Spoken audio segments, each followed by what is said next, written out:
Hello, Serious Survivor here, and I want to look at what's becoming more of a threat to not just the United States but the entire world, but the U.S. in particular, and that's China.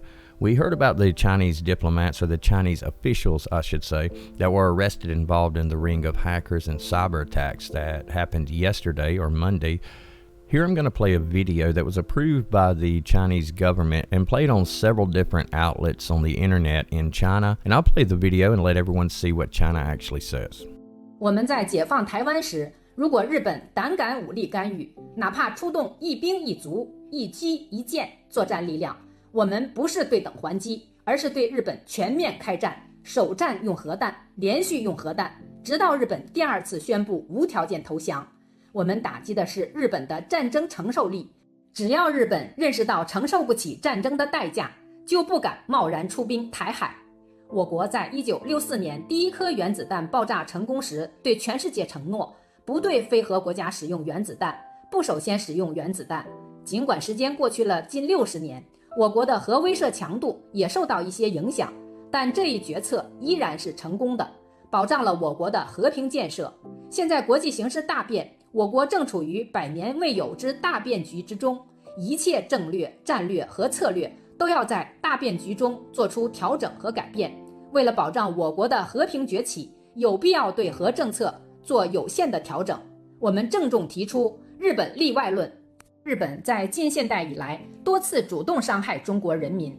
1894到1895年甲午战争割走台湾，赔款2.3亿多两白银。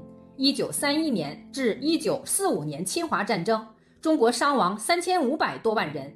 日本对中国丧尽天良的暴行，至今没有一个认真的认罪态度。如果日本第3次对中国开战，中国人民要新仇旧恨一齐报。日本是世界上唯一爱过原子弹的国家，上至政府，下至民间，对原子弹记忆深刻，对使用原子弹的美国俯首帖耳。正是因为日本有这样独特的感受，对日本的核威慑将事半功倍。我们把日本单独排除在对世界不使用和不首先使用核武器的承诺之外，是一个例外，以此严正警告日本和告知世界各国，一旦日本军事干涉我国的国内事务，包括大陆统一台湾，必将对日本使用核武器，并连续使用核武器，直到无条件投降，期间没有和平谈判，届时将收回钓鱼岛、琉球群岛，或收回管理，或使其。Now, after hearing that video, it's pretty obvious the intentions here. China has been building their military for a long time and has been going under the radar until here recently. But they've amassed such a buildup that they're becoming a major threat.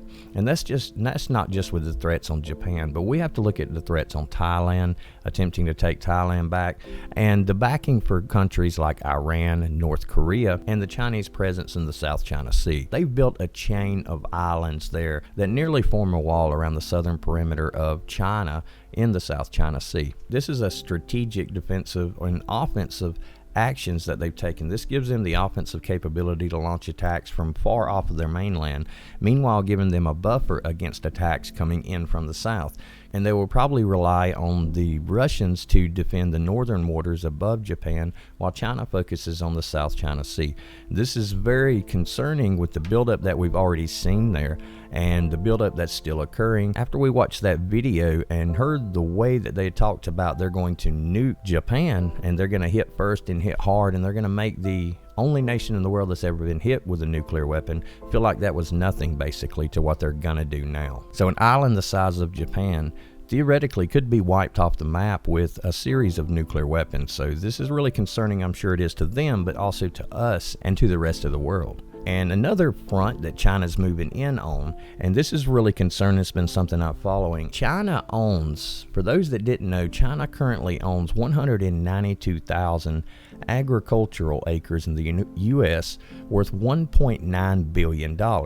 And this is used for farming, ranching, and forestry according to the Agriculture Department. China's attempting to buy up more land as we speak, but the U.S. government is actually attempting to do something about that, or saying they're going to do something about that. Congressional lawmakers from both parties are looking at measures to crack down on foreign purchases of prime real estate. House lawmakers recently advanced legislation to that effect, warning that China's presence in the American food system poses a national security risk. And Senate lawmakers have already shown interest in efforts to keep American farms in American hands. The current administration is being urged by politicians to end all farm subsidies for land owned by foreign nationals. Chinese firms have expanded their presence in American agriculture over the last decade by snapping up farmland and purchasing major agribusinesses like processing giant Smithfield Foods. By the start of 2020, Chinese owners already controlled 192,000 agricultural acres in the U.S. There's a total of approximately 900 million of total American farmland, so this is a very small percentage.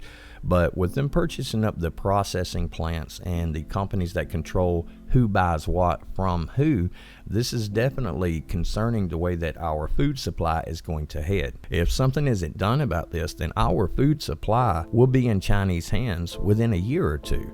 This is growing at a very high rate, and if something isn't stopped, then this will become a major problem. But there was recent legislation by Republican Dan Newhouse, and it was put forward as an amendment to the Agriculture FDA Spending Bill, H.R. 4356, Section 117, that would block any new agricultural purchases by companies that are either wholly or partly owned and controlled by the Chinese government, and it will ban Chinese-owned farms from tapping federal support programs.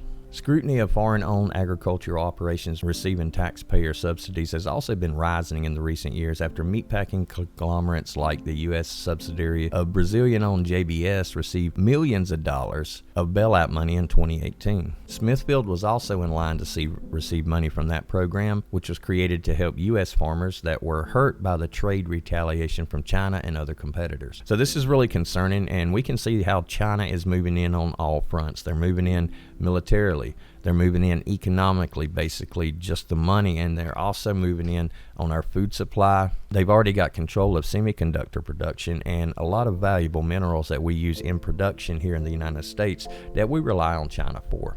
And if something's not done here, then we're going to be totally reliant on a foreign country inside of our own country at that point. Well, I just thought I would put that out there and share the information. Thanks a lot for watching. God bless. And for now, Serious Survivor out.